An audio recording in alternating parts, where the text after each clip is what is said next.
मंदसौर में किसान मोर्चा द्वारा मंडी गेट बंद करने के बाद एसडीएम को ज्ञापन दिया गया।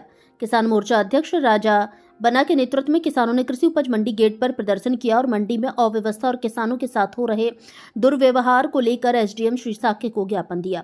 किसानों की मांगों में मंडी में आए दिन किसानों के साथ दुर्व्यवहार, व्यापारियों द्वारा अतिक्रमण और मंडी में काम कर रहे बाहरी कर्मचारियों द्वारा किसानों के साथ गलत व्यवहार शामिल है।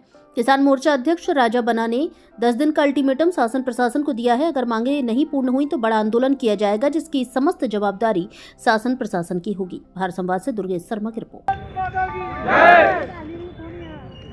हाँ, एक ज्ञापन मिला है हमको, उसमें कुछ चीज़ें हैं तो हम तो समय समय पर कार्रवाई करते रहते हैं, अभी भी कर रहे हैं और देखेंगे, उसमें भी देख लेते हैं। हमने सुन भी लिया है इनको, जो भी बेस्ट है वो करेंगे। अब विगत दिनों अचानक बारिश होने के कारण कई महिलाएं यहाँ पे जो अवैध रूप से काम कर रही है वो लहसुन लूट के भग गई। इस तरह नहीं, देखिए हमेशा उनको बाहर कर देते हैं। जब ऐसा कैमरे सारे तो लगे मिलती हैं तो उनको भगा देते हैं हम यहाँ से। और जब भी बारिश का इशू होता है, जैसे आज भी है, हमारे पास वीडियोज हैं, हम लोग ऑलवेज हमेशा ये वो घोषणा कराते हैं कि भाई बारिश का समय है, तो उसमें किसान को भी ध्यान रखना पड़ेगा भाई अपनी फसल का।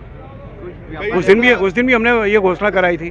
कई व्यापारियों द्वारा अतिक्रमण भी कर रखा है सर यहाँ पर। वो है हमारे पॉइंट में, देखते हैं उसको भी कार्रवाई करेंगे। व्यापारी द्वारा पर्ची छीनने की बात बता रहे हैं, किसान के व्यापारियों ने पर्ची छीनी। अब वो सारे पॉइंट अपन देखेंगे, जांच करवाएंगे उसमें।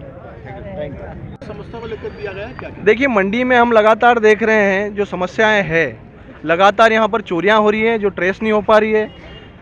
बारिश होती है तो यहाँ पर ढेर के ढेर बह जाते हैं। ये भी मंडी प्रशासन की विफलता है कि शेड में पड़ा हुआ माल बह जाता है। करोड़ों के शेड बना रखे हैं, लेकिन उनमें ये व्यवस्था नहीं है कि उनमें पानी अंदर ना घुसे। ड्रेनेज व्यवस्था यहाँ की मंडी की पूरी ख़त्म है, सफाई व्यवस्था ख़त्म है। यहाँ पर शौचालयों की कोई व्यवस्था नहीं है।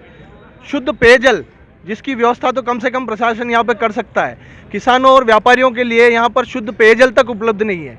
महीनों महीनों तक यहाँ पे प्याऊ की सफाइयाँ नहीं होती है। प्याऊ के आसपास अगर आप देखेंगे तो कचरे के ढेर लग रहे हैं। जानवर भी वहाँ पर पानी नहीं पिएगा, वहाँ पे हमारे किसान भाई पानी पी रहे हैं उन प्याऊ का। मतलब दयनीय स्थिति है। और लगातार यहाँ पर चोरियाँ हो रही है, लगातार किसानों के साथ अत्याचार हो रहा है, लेकिन मंडी प्रशासन के कान पर जू नहीं रेंक रही है। हम आज सभी किसान भाई इकट्ठे होकर मंडी प्रशासन को होश में लाने के लिए यहाँ पर एकत्रित हुए हैं और मंडी प्रशासन को 10 दिन का अल्टीमेटम दिया है कि अगर वो इन सभी व्यवस्थाओं पर कोई ठोस निर्णय नहीं लेते हैं, कोई ठोस कार्रवाई नहीं करते हैं, जो अव्यवस्थाएं हैं उनको सुधारते नहीं हैं, तो अब किसान क्रमबद्ध आंदोलन पर जाएगा और इसका समस्त जवाबदारी प्रशासन की होगी। धन्यवाद। किया गया, ज्ञापन दिया गया है, क्या कहना है? ये मैं तो ये कहूँगा कि ये दुर्भाग्य की बात है कि 80% देश में किसान है। उस किसान की बात सुनने वाला आज यदि अगर कोई होता तो किसान को इस तरह से मंडी में आकर के ये धरना ज्ञापन एसडीएम साहब को नहीं देना पड़ता है। लाखों का माल बह के चला जाता है। मंडी प्रशासन ये कुंभकर्ण की नींद सोया हुआ है, अभी तक कोई मंडी प्रशासन ने एक्शन नहीं लिया है। तो हमारा अनुरोध है, हमारा व्यक्तिगत किसी से कोई झगड़ा या व्यक्तिगत दुश्मनी नहीं है। हम किसान हैं, हम किसान की बात कर रहे हैं और जीवन भर आगे करते रहेंगे। भारत माता की जय। रघुनंदन कुमावत, रेवाज देवड़ा।